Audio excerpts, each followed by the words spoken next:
హన్మకొండ జిల్లా నుంచి మరో వార్త చూస్తున్నట్లయితే మైనర్ అమ్మాయిని అపహరించి వ్యభిచార కూపంలో దింపేందుకు యత్నిస్తున్న ఓ ముఠాను వరంగల్ పోలీసులు అరెస్ట్ చేశారు. ఈ మేరకు వరంగల్ సిపి సన్ప్రీత్ సింగ్ మీడియా సమావేశాన్ని ఏర్పాటు చేసి ఈ సందర్భంగా నిందితులను మీడియాకు చూపించిన పరిస్థితి కనిపిస్తూ ఉంది. ఈ ముఠాలో ఓ మైనర్ బాలికతో పాటు మరో మహిళ, 4 వ్యక్తులు కూడా ఈ ముఠాలో ఉన్నట్లుగా సిపి తెలిపిన సందర్భం కనిపిస్తూ ఉన్నారు. వీరి దగ్గర నుంచి కిలో 800 గ్రాముల గంజాయితో పాటు ఒక కారు, అదేవిధంగా 75,000 రూపాయల నగదు స్వాధీనం చేసుకున్నామని చెప్తున్న సందర్భం కూడా కనిపించింది.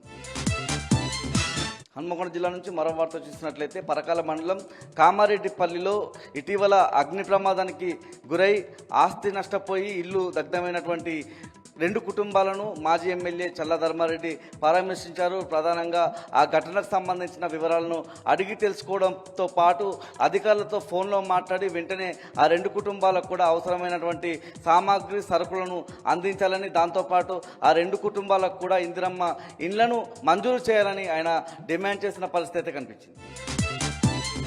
ములుగు జిల్లా ప్రధాన వార్తలను పరిశీలించినట్టయితే ములుగు జిల్లా కలెక్టరేట్ ముందు అంగన్వాడీ టీచర్లు, ఆయాలు 48 గంటల మహాధర్నాకు శ్రీకారం చుట్టిన సందర్భం కనిపిస్తూ ఉంది.